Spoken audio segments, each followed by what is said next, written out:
घने जंगल से लगा हुआ लालपुर एक छोटा सा गांव है।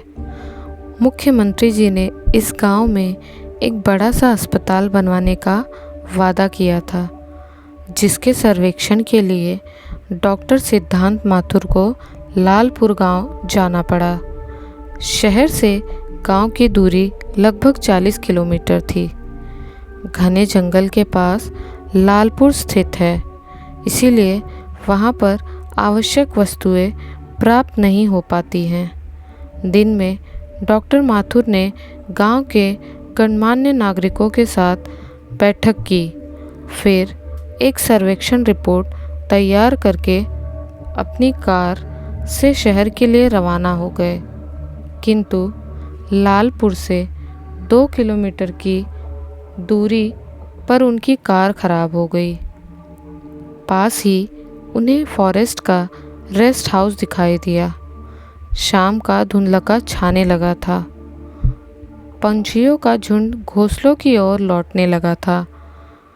आसपास कोई दुकान भी नहीं थी जहां पर गाड़ी बनवा लेते।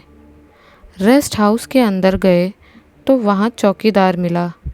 उसे अपनी समस्या से अवगत कराया तो उसने उन्हें एक अतिथि कक्ष खोलकर दिखा दिया। उसका नाम बिरजू था। वह रूम की साफ सफाई कर दिया, घर से चाय बनाकर ले आया। रात के लिए रोटी सब्जी भी घर से ही बनवा कर ले आया। जग में पानी भरकर रख दिया। बिरजू साहब, आप हमारे मेहमान हैं। हमारा घर थोड़ी दूर पे है। गुलमोहर का पेड़ लगा है घर के सामने। अब हम जा रहे हैं। कोई ज़रूरत होगी तो बता दीजिएगा। डॉक्टर साहब, घर में सभी चिंतित होंगे। फ़ोन नहीं लग रहा है, बस यही दिक्कत है। बिरजू, यहाँ नेटवर्क की बहुत समस्या है साहब। सुबह हम मैकेनिक को ले आएंगे तो वो गाड़ी बना देगा। अब आप विश्राम कीजिए। वो रेस्ट हाउस एकदम बियाबान जंगल के बीच में स्थित था। बादलों की गड़गड़ाहट के साथ तेज मूसलाधार बारिश होने लगी। बिजलियां कड़कने लगी। रात में डॉक्टर माथुर को नींद नहीं आ रही थी। आज की रात भयानक सी लग रही थी। सियारों की टोली में प्रतिद्वंदिता छिड़ी हुई थी। तेज चिल्लाने की होड़ लगी थी। कुछ चमगादड़ों का झुंड रेस्ट हाउस के बरामदे में सन्नाटे को भंग कर रहा था। झिंगुरों की भी तान छिड़ी हुई थी। डॉक्टर माथुर को बहुत अजीब सा वातावरण लग रहा था। उन्हें पानी के बहने का कलकल शोर भी सुनाई दे रहा था। उन्हें प्रतीत हुआ कि पास ही कोई जलप्रपात है। उनकी आंखों में नींद नहीं थी। वे बहुत साहसी वृत्ति के इंसान थे। करवट बदलकर सोने की कोशिश करने लगे।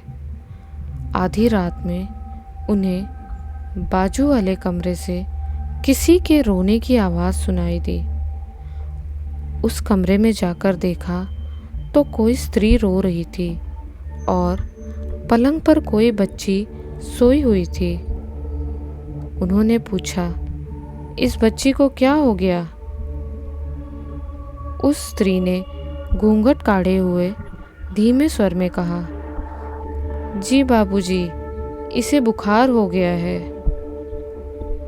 उन्होंने उस बच्ची की देह को छुआ तो उसे बहुत तेज बुखार था। वे अपने बैग से कुछ दवाइयाँ निकालकर औरत को दे दिए। बैग से इंजेक्शन निकालकर उस बच्ची को लगा दिया। डॉक्टर माथुर, देखिए बहन, मैंने इंजेक्शन दे दिया है। थोड़ी देर में बुखार उतर जाएगा। ये दवाइयाँ खिला देना।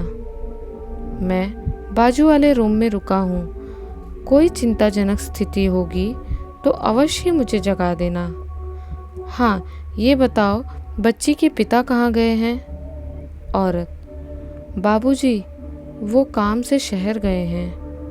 डॉक्टर, ठीक है, मैं अपने रूम में सोने जा रहा हूँ, घबराना मत, सब ठीक हो जाएगा। डॉक्टर साहब अपने कक्ष में चले गए।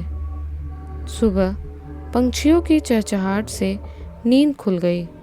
सूरज की रोशनी खिड़की से भीतर प्रवेश कर रही थी।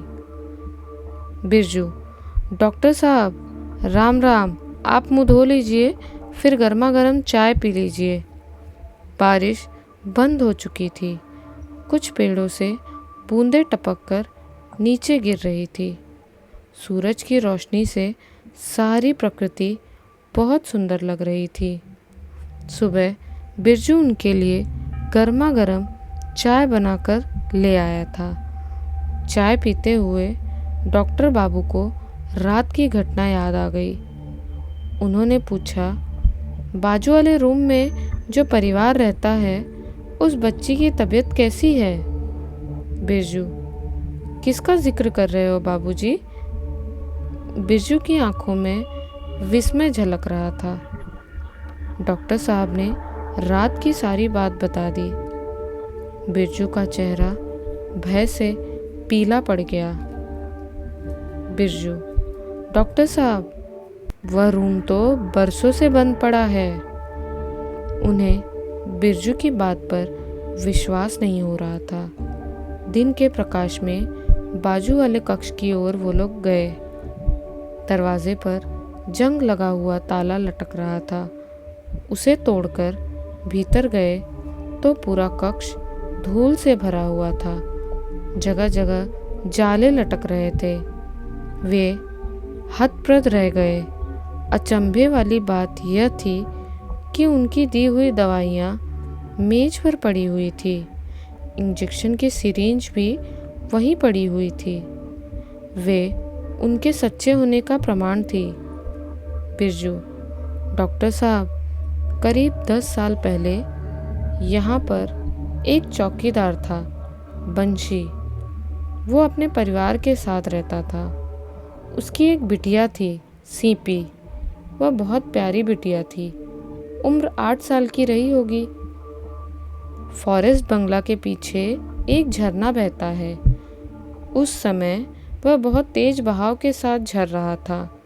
सीपी बिटिया झरने की सुंदरता को अपनी हम उम्र सहेलियों के साथ हंसते खिलखिलाते हुए देख रही थी। तभी पांव फिसल गया और बेचारी तेज धारा में बह गई। उसकी सहेलियां घबरा गई, रोते हुए घर गई और उसके माता और पिता को बुलाकर ले आई। बंशी उसे बचाने के लिए पानी में कूद गया और पानी में बह गया। इस घटना से दुखी होकर उसकी पत्नी सोना भी झरने में कूदकर जान दे दी। कभी कभी किसी को उसकी छाया की झलक दिख जाती है। 10 बरस से ये कमरा बंद ही पड़ा है। कल रात में आपने भी सोना और उसकी बच्ची को देखा है। डॉक्टर सिद्धांत माथुर विज्ञान सम्मत बातों को मानने वाले सुलझे हुए इंसान थे। उनका दिमाग इस समय बहुत उलझ गया था। तभी बिरजू गांव से मैकेनिक को बुलाकर ले आया। उसने आधे घंटे में ही गाड़ी को स्टार्ट कर दिया। डॉक्टर माथुर कुछ पैसे अपनी ओर से बिरजू को सप्रेम भेंट दे दिए, जिसे लेने में भी वो संकोच कर रहा था। अपनी कार से डॉक्टर माथुर शहर की ओर वापस लौट रहे थे। कल की घटना की स्मृतियाँ उन्हें जीवन भर याद रहेंगी। तो दोस्तों, कैसी लगी आपको ये कहानी? आशा करती हूँ कि आपको ये कहानी पसंद आई होगी। अगर पसंद आई हो तो इस वीडियो को लाइक और चैनल को सब्सक्राइब ज़रूर करें। मिलते हैं आपसे एक नए वीडियो में एक नई कहानी के साथ। तब तक के लिए बाय एंड टेक केयर।